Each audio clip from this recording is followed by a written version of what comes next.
चलिए पिछली क्लास में हम लोग बतला रहे थे क्या चीज, एक्सटेंशन ऑफ कॉपर, कॉपर का निष्कर्षण। जरा देखिएगा जरा सा कल के क्लास में, extension of copper, extension of copper और हो रहा था कॉपर का निष्कर्षण। ये लिखना नहीं है, ये हो चुका है, ये था कॉपर का निष्कर्षण, कॉपर का निष्कर्षण।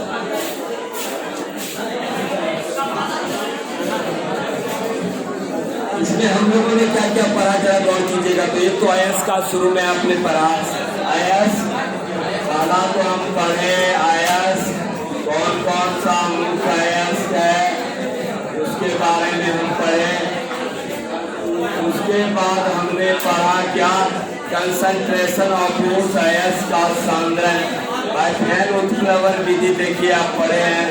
सेकेंड प्रक्रिया हम पढ़े कंसंट्रेशन ऑफ आयस का सांद्रण, कंसंट्रेशन ऑफ सेकेंड पढ़े हम क्या चीज, आयस का सांद्रण।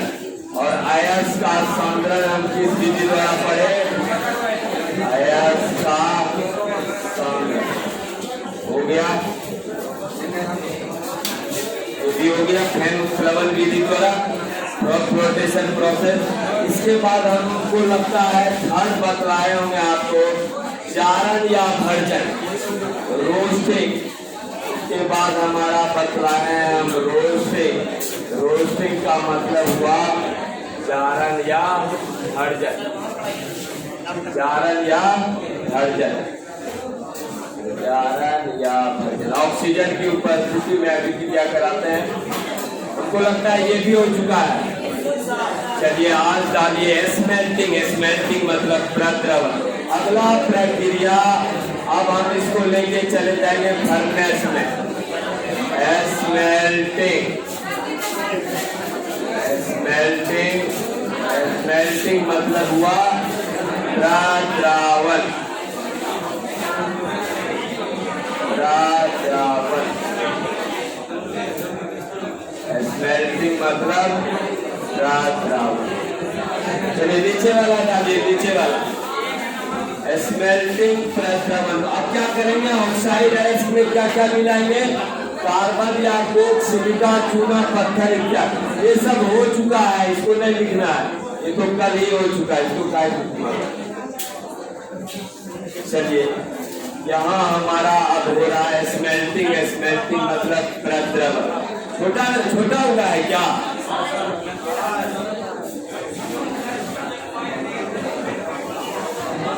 चलिए अगला प्रक्रिया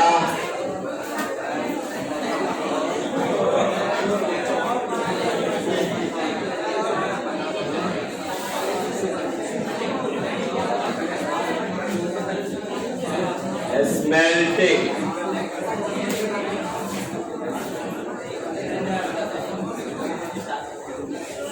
प्रद्रवन, चलो डालो हेडिंग, स्मेल्टिंग, स्मेल्टिंग का मतलब हुआ प्रद्रवन, स्मेल्टिंग, स्मेल्टिंग का मतलब प्रद्रवन। चलिए यहाँ आपको एक डायग्राम बनाइए जरा सा, और हमको लगता है ये डायग्राम आप पहले भी बनाए,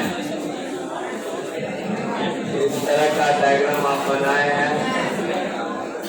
ऑक्साइड आयंस में क्या क्या मिलाएंगे लड़का लोग, कार्बन या कोक, सिलिका, चूना, पत्थर इत्यादि को मिलाकर फर्नेस में गिराया जाता है और कॉपर आपको यहीं पर पिघली अवस्था में प्राप्त हो जाएगा।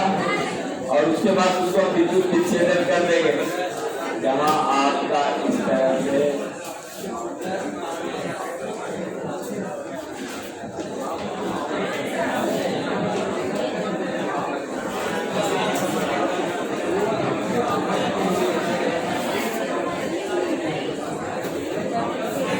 आपका पहले से डन है, आप बनाए हुए हैं। ऑक्साइड आयंस में कार्बन या कोक सिलिका चूना पत्थर इत्यादि को मिलाकर। तो जरा सा एक लाइन इसमें लिखिए, ऑक्साइड अयस्क में, ऑक्साइड अयस्क में, ऑक्साइड अयस्क में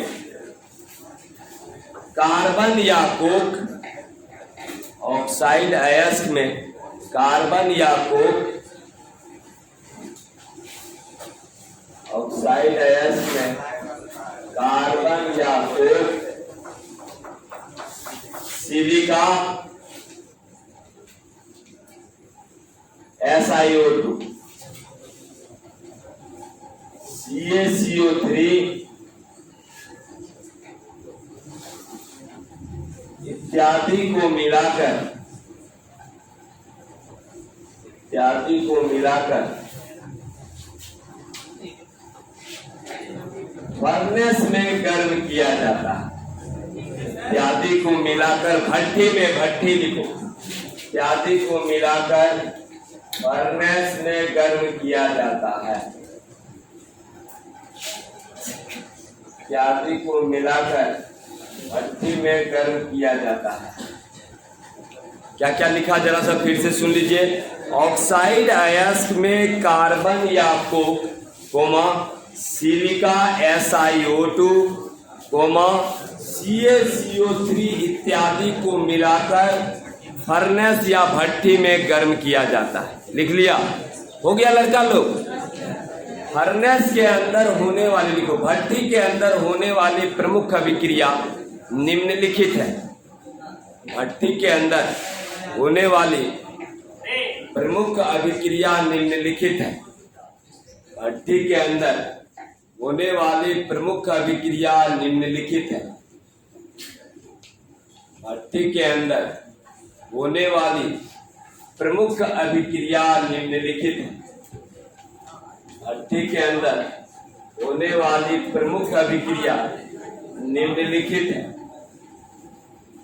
भट्ठी के अंदर होने वाली प्रमुख अभिक्रिया निम्नलिखित है।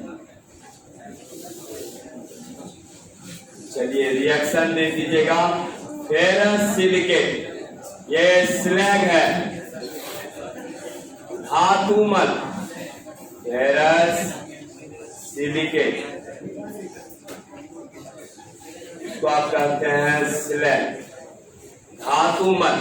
और ये तो सिलिका है जिसको आप कहते हैं गैंग। अयस्क में मौजूद अशुद्धियों को गैंग या मैट्रिक्स कहा जाता है। और ये आयरन ऑक्साइड है, it is the flux, iron oxide. तो वैसे भी आप याद रखिए कि फ्लक्स और गैंग के साथ जब संयोग करेगा तो स्लग का निर्माण होगा, कहीं धातुमल और कॉपर यहीं पर प्राप्त हो जाएगा। कैसे? क्यूप्रस सल्फाइड, क्यूप्रस ऑक्साइड से अभिक्रिया किया तो आपको बना दिया copper, 6 copper plus SO2 sulphur dioxide. ये cuprous sulphide plus sulphide,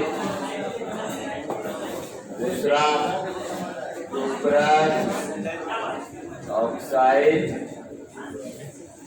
copper, copper, और ये है सल्फर डाइऑक्साइड। चलिए रिएक्शन दीजिए। धातु मल बन जाएगा, यहाँ धातु की गंदगी बनेगा। ऊपर में आपका स्लैग जो भी है कॉपर, यही आपका पिघली अवस्था में प्राप्त हो जाएगा।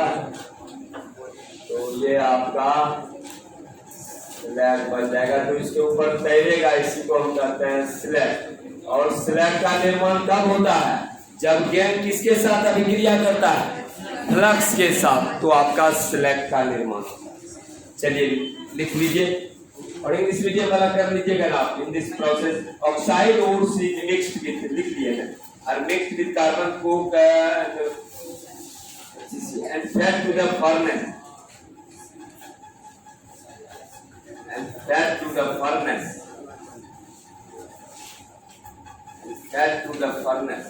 The following reaction takes place in the blast furnace are. The following reaction takes place in the blast furnace are. The following reaction takes place in the blast furnace are. Blast furnace के अंदर होने वाली प्रमुख अभिक्रिया निम्नलिखित है। चलिए diagram बना लीजिए और उसके बगल में रिएक्शन दीजिए।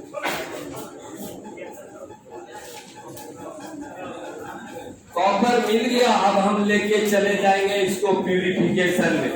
प्यूरिफिकेशन मतलब शुद्धिकरण। डायग्राम बनाओ, डायग्राम का बना। इससे पहले भी कार्बन रिडक्शन प्रोसेस में भी आप फर्नेस में गर्म करते थे। सेम फिगर स्मेल्टिंग है। स्मेल्टिंग मतलब धातु को द्रवित अवस्था में परिवर्तित कर देना है स्मेल्टिंग का नाम। पिघलाकर पानी के जैसा, और अशुद्धियां इसके ऊपर तैरेगी।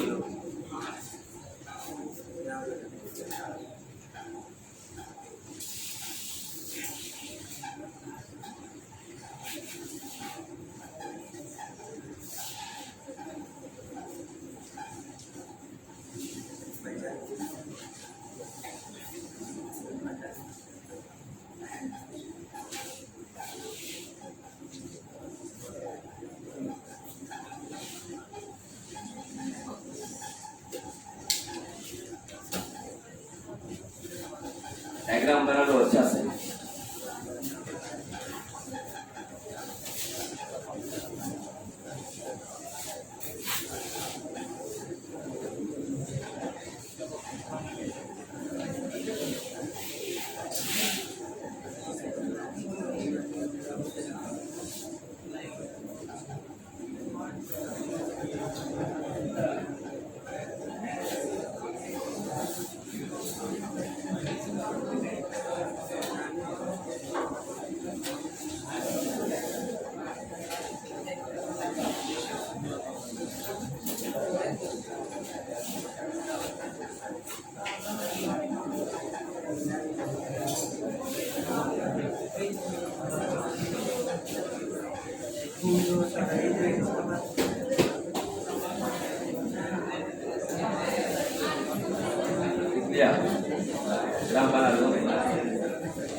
ये बना दो सब छोटे छोटे।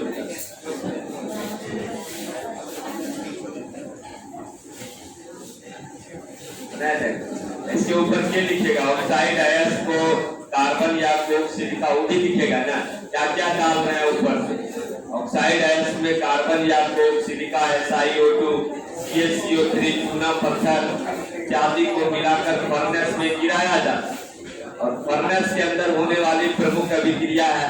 फर्नेस के अंदर धातुमल भी बन रहा है फेरस सिलिकेट। और धातुमल कब बनेगा? जब फ्लक्स गैस के साथ अभिक्रिया करेगा। और उसी में कॉपर भी बन रहा है, देखिए आप।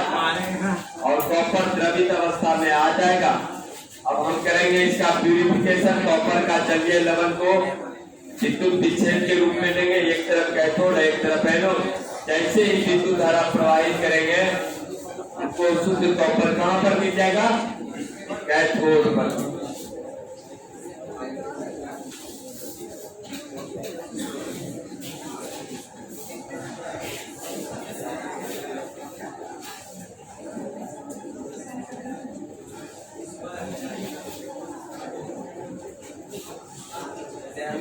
चलो अंतिम प्रक्रिया हेडिंग डालो, प्यूरिफिकेशन ऑफ कॉपर।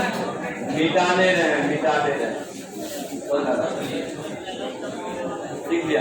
चलो हेडिंग डालो, purification of copper electrolysis method. Purification of copper electrolysis method.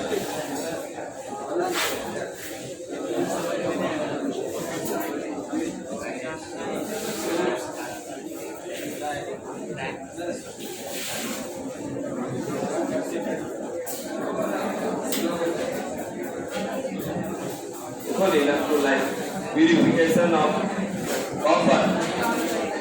Copper का शुद्धिकरण इस विधि द्वारा विद्युत विच्छेदन विधि को।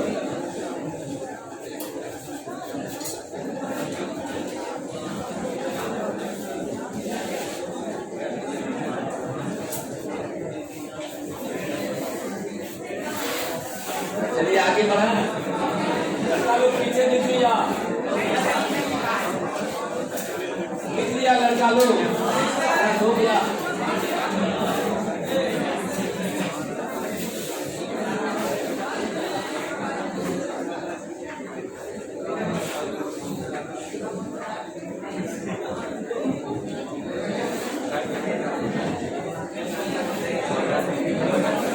Purification of copper.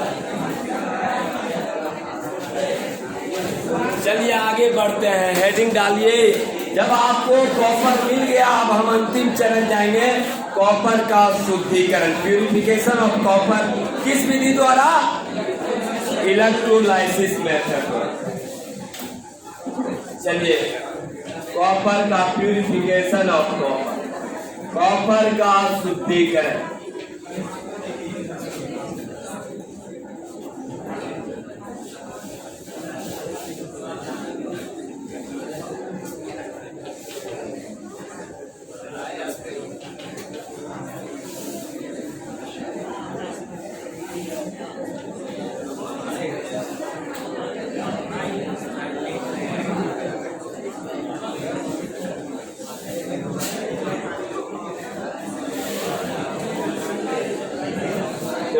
डालो, कॉपर का शुद्धिकरण, purification of copper means copper का शुद्धिकरण।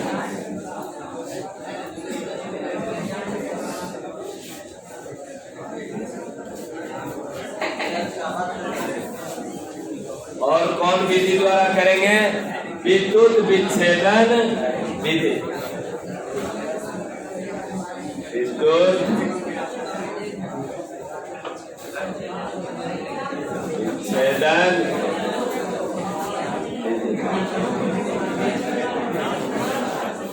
Electrolysis method.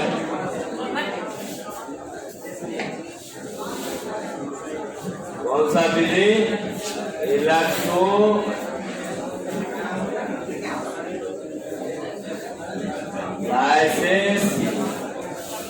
मेथड।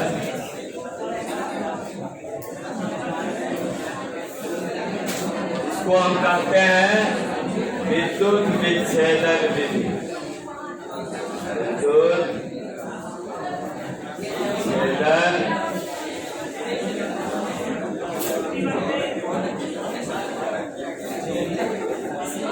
चले डालिए, विद्युत विच्छेदन विधि, कॉपर का शुद्धिकरण।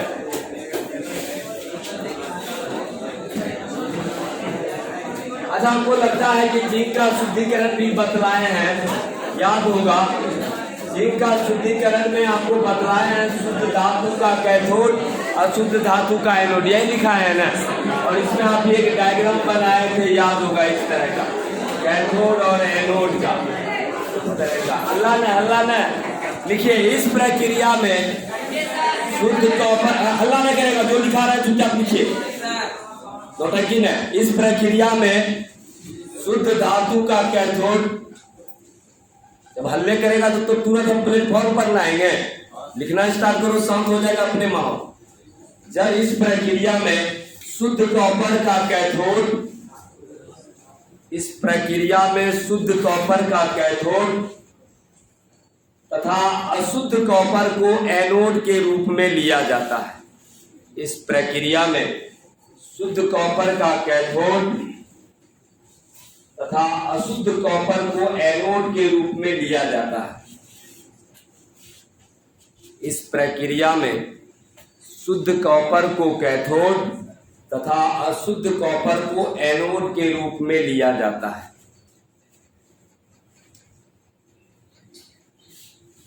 तथा कॉपर के जलीय लवण तथा कॉपर के जलीय लवण कॉपर सल्फेट, ऐसे ब्रैकेट में कॉपर सल्फेट CuSO4 लिख दीजिए। कॉपर का जलीय लवण कॉपर सल्फेट CuSO4, कॉपर का जलीय लवण कॉपर सल्फेट को विद्युत विच्छेद के रूप में लिया जाता है। कॉपर का जलीय लवण कॉपर सल्फेट को विद्युत विच्छेद के रूप में लिया जाता है। विद्युत धारा प्रवाहित करने के फलस्वरूप विद्युत धारा प्रवाहित करने के फलस्वरूप विद्युत धारा प्रवाहित करने के फलस्वरूप शुद्ध कॉपर कैथोड पर मुक्त होता है। विद्युत धारा प्रवाहित करने के फलस्वरूप शुद्ध कॉपर कैथोड पर मुक्त होता है। मुक्त होना मतलब जमा होना। शुद्ध कॉपर कैथोड पर मुक्त होता है। शुद्ध कॉपर कैथोड पर मुक्त होता है। फिर से सुन लो, जिसका छूट गया शुरू से फिर बोल रहे हैं। इस प्रक्रिया में शुद्ध कॉपर को कैथोड तथा अशुद्ध कॉपर को एनोड के रूप में लिया जाता है तथा कॉपर के जलीय लवण कॉपर सल्फेट, यहाँ लिखा हुआ CuSO4 को विद्युत विच्छेद के रूप में लिया जाता है। विद्युत धारा प्रवाहित करने के फलस्वरूप विद्युत धारा प्रवाहित करने के फलस्वरूप शुद्ध कॉपर कैथोड पर मुक्त होता है। चलिए डायग्राम बनाइए अच्छा सा, पहले भी आप बनाए हुए हैं। ये हुआ pure metal X as cathode, शुद्ध धातु एज कैथोड और कैथोड पर निगेटिव चार्ज माइनस और impure metal as anode. Zinc के डिस्कशन में भी ये हुआ था, आप याद कीजिए जरा सा। और वहां ZnSO4 आपने लिया था, लेकिन यहाँ आपको कॉपर में चाहिए तो हमको कॉपर सल्फेट लेना है। तो यहाँ कॉपर सल्फेट को हम जलीय घोल के रूप में विलयन के रूप में लिए। बतलाओ लड़का लोग, जब विद्युत धारा प्रवाहित करेंगे तो कॉपर सल्फेट टूटेगा कि नहीं? कॉपर +2SO4 -2 में टूट जाएगा। Cu +2SO4 -2 Cu +2SO4 -2 में टूट जाएगा आपका कॉपर Cu +2SO4 -2। अब बतलाइए कैथोड निगेटिव है, वहां पर कौन जाना चाहेगा? Cu +2 अपोजिट चार्ज, और यहाँ आकर आपको डिपोजिट होने लगेगा, कॉपर जमा होने लगेगा। यानी कि ये एक चीज जान लीजिए, जब भी शुद्ध धातु प्राप्त होगा तो वो कैथोड पर ही होगा, एनोड पर नहीं होगा। इसका मतलब शुद्ध धातु जो है वो आपको कैथोड पर ये प्राप्त हो जाता है। ये काला काला थोड़ा डार्क कर दीजिएगा इसको। शुद्ध धातु आपका कैथोड पर प्राप्त हो जाता है। तो इस तरह से शुद्ध धातु आपको कैथोड पर प्राप्त होगा। तो चलिए डायग्राम थोड़ा बना लीजिए तो जरा सा, और यहाँ रिएक्शन भी अलग अलग दिखाइएगा आप। कैथोड और एनोड पर अलग अलग अभिक्रिया, कैथोड एनोड पर अलग अलग अभिक्रिया। और इंग्लिश मीडियम वाला आप कर लीजिएगा। In this process pure copper X as cathode, English medium वाला जरा करेगा। In this process, pure metal acts as cathode and impure copper acts as anode. Impure copper acts as anode. And the aqueous solution of copper salt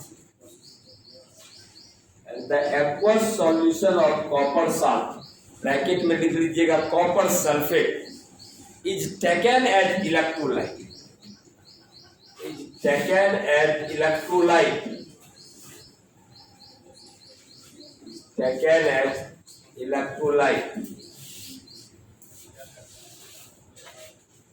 when electric current is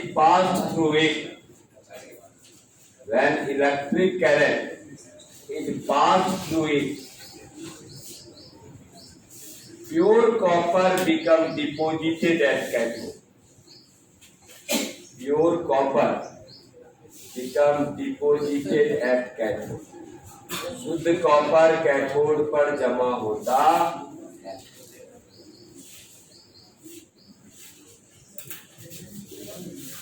चलिए reaction भी दीजिएगा, exam में आएगा तो।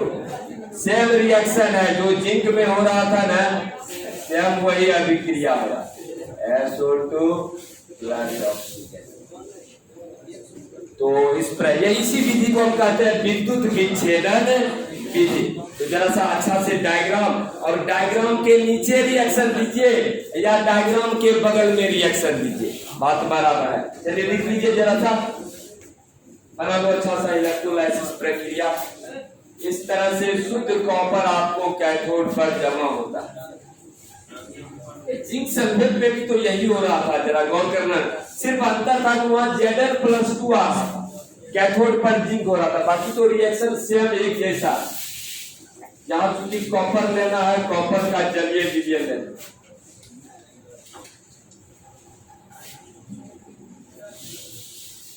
Exam में थोड़ा अच्छा से बनेगा, और कैथोड पर थोड़ा काला काला कर देगा। दोनों पे काला नहीं करना। यहाँ तो सल्फर डाइऑक्साइड ऑक्सीजन गैस बन के निकल जाएगा, गैस बन के जमा खाली कैथोड पर होगा, इसलिए कैथोड को काला करना।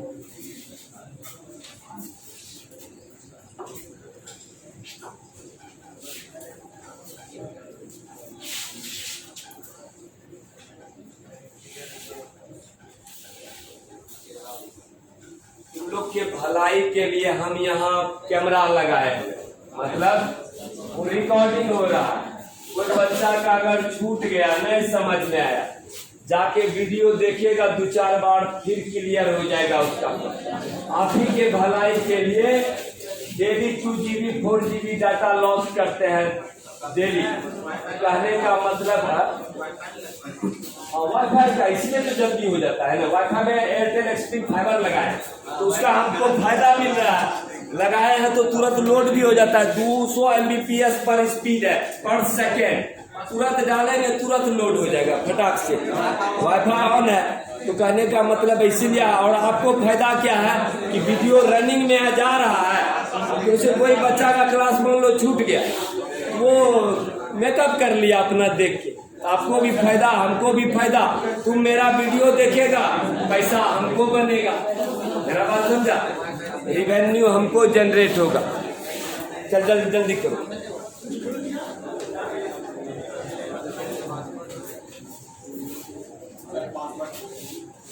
यहाँ नहीं चाहिए, वहाँ घर के अगल बगल के जो बगल में रहता है उसको, लेकिन ये ना ज्यादा पासवर्ड अगर फैला देंगे तब तो मेरा ही काम गड़बड़ाने लगे।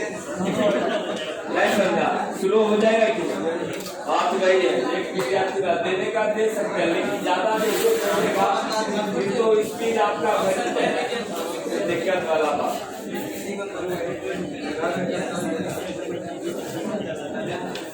चलो बना लो बना लो।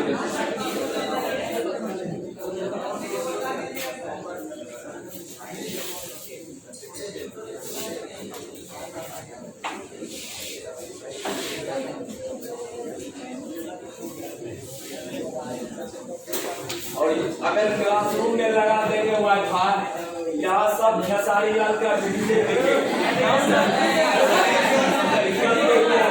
का कोई महंगा नहीं है। 3500 रुपया में 3 महीना का पैक है एयरटेल एक्सट्रीम फाइबर का, लगाने का यहाँ पे लगा, लेकिन उसका होने लगेगा।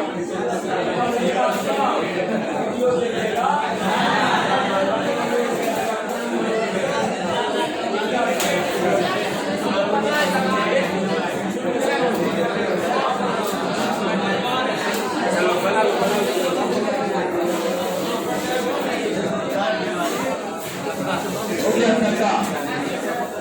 एक निष्कर्षण और बचरा है लड़का में, किसका निष्कर्षण? इसका एल्यूमिनियम। और कौन कौन निष्कर्षण खत्म हो गया? आयरन और कॉपर खत्म। चलिए अंतिम डालिए, हेडिंग डालो। Extraction of aluminium. बनाओ डायग्राम जल्दी से, कितना टाइम लगाना है? 10 मिनट से ज्यादा दे सकता है। सही डायग्राम बनाइए।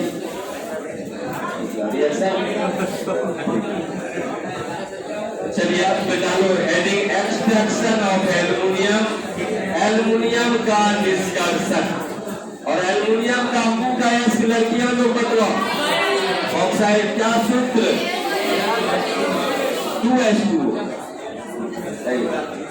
Al2O3 2H2। डायग्राम बना लिया लड़का लोग, क्यों नहीं बनाया? जल्दी बना फटाफट।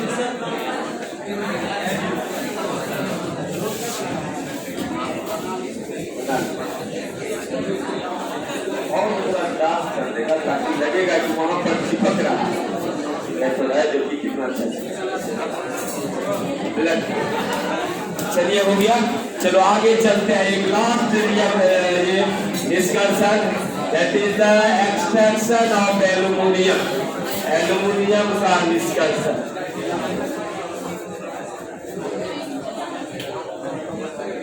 चलो डालो एक्सट्रैक्शन ऑफ एल्युमिनियम, अंतिम निष्कर्षण। और एग्जाम में 2 निष्कर्षण 5 नंबर में बराबर पूछ रहा है, वो कौन कौन?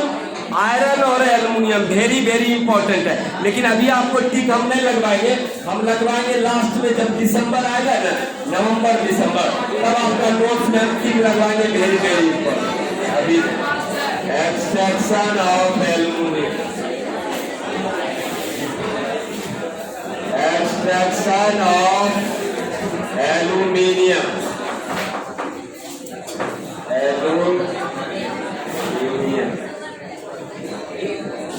चलो डालो एल्युमिनियम का निष्कर्षण।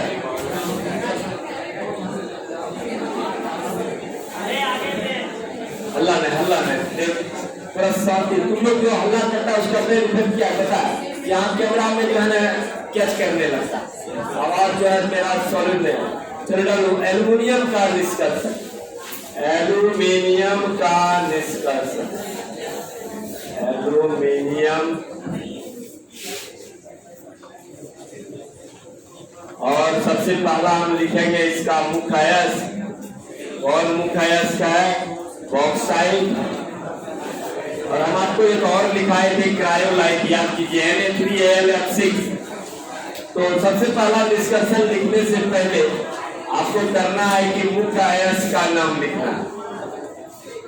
मुख्य अयस्क का मतलब हुआ कौन मुख्य अयस्क है, इससे हम एल्युमिनियम का निष्कर्षण करेंगे। That is the bauxite Al2O3 2H2O। चलो पहला पॉइंट वाइज करके पहला प्रोसेस, सबसे पहला आपको लिखना है ओर्स। ओर्स का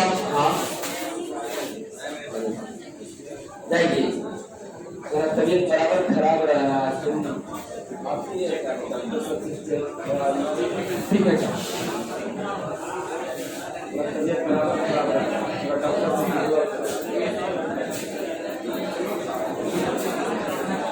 चलिए आयस और आयस,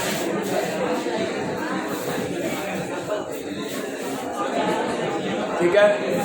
बॉक्साइट, चलो पहला लिखो बॉक्साइट, मतलब लड़का लोग बॉक्साइट का क्या सूत्र?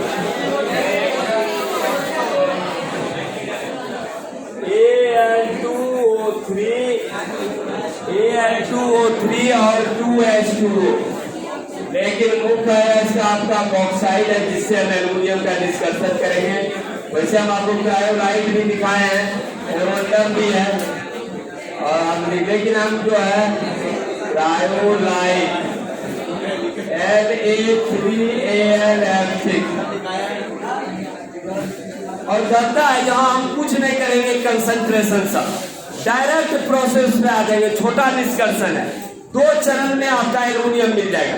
एक तो बॉक्साइट से हम एल्युमिनियम निकालेंगे, एल्युमिनियम का सूत्र Al2O3, बॉक्साइट से एल्युमिनियम निकाले, और दूसरा चरण में एल्युमिनियम का विद्युत विच्छेदन कर देंगे, एल्युमिनियम मिल जाएगा। बहुत छोटा निष्कर्षण है एल्युमिनियम। तो डायरेक्ट हमको कुछ नहीं करना है, डायरेक्ट यहाँ लेके चले जाएंगे इसको प्रोसेस में। प्रोसेस मतलब प्रक्रिया में। प्रोसेस मतलब प्रक्रिया, प्रोसेस मतलब प्रक्रिया में, करेक्ट। और यहाँ एक लाइन लिखेगा लड़का लोग, एल्युमिनियम का निष्कर्षण प्रक्रिया में, प्रोसेस में लिखे। और अभी उतार रहा है, चलो उतार।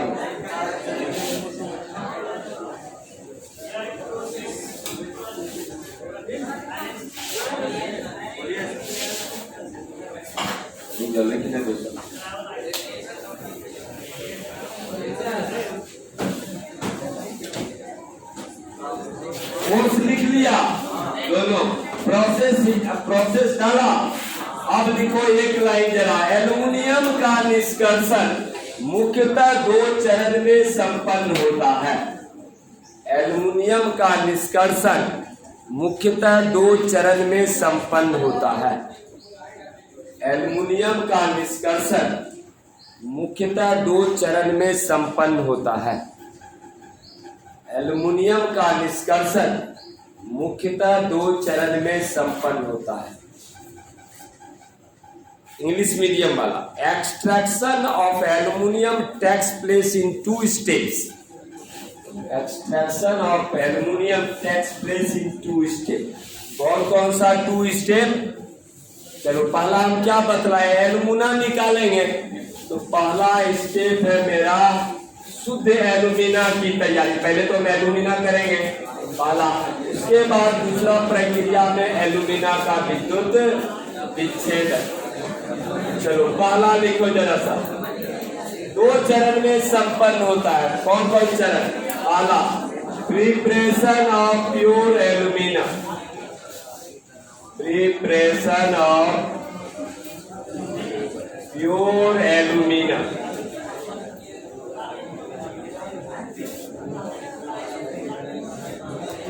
शुद्ध एल्युमिना की तैयारी।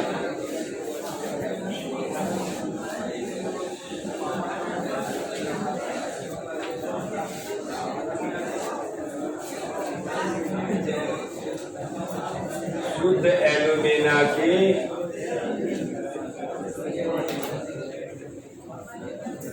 पहला तो शुद्ध एल्युमिना निकालिए। 2 चरण में हम आपको बतलाए हैं एल्युमिनियम का निष्कर्षण 2 चरण में। पहला क्या चीज करेगा? प्रिपरेशन यानी तैयारी। किसका तैयारी? एल्युमिना की तैयारी। और दूसरा चरण में डायरेक्ट इलेक्ट्रोलाइसिस कर दीजिए। किसका इलेक्ट्रोलाइसिस? एल्युमिना का इलेक्ट्रोलाइसिस। इलेक्ट्रोलाइसिस ऑफ एल्युमिना, विद्युत विच्छेदन। इलेक्ट्रोलाइसिस ऑफ एल्युमिना, एल्युमिना का विद्युत विच्छेदन।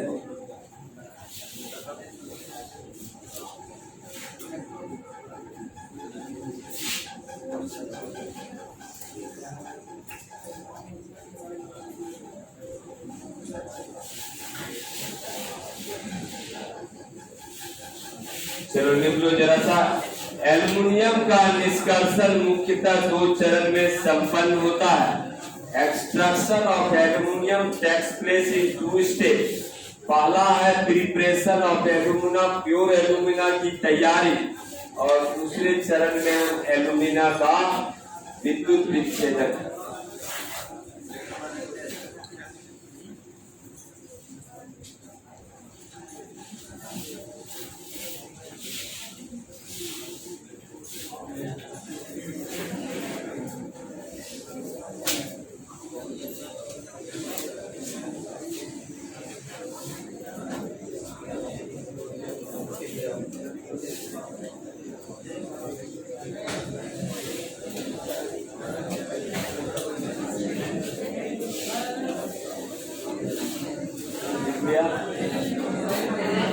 सबका लड़का लोग, प्रिपरेशन ऑफ प्योर यानी कि शुद्ध एल्युमिनियम का निष्कर्षण हम 2 चरण में कर रहे हैं। एक तो हम एल्युमिना तैयार करेंगे, बॉक्साइट से एल्युमिना निकालेंगे, शुद्ध एल्युमिना, इसलिए लिखे है प्रिपरेशन ऑफ प्योर एल्युमिना। जब एल्युमिना हमको मिल जाएगा तो सेकेंड चरण कुछ नहीं करना है, हमको इलेक्ट्रोलाइसिस प्रक्रिया में लेके चले जाएंगे, शुद्ध एल्युमिनियम कैथोड पर आपका जमा हो जाएगा। क्लियर है? चलिए आज यहीं तक रहने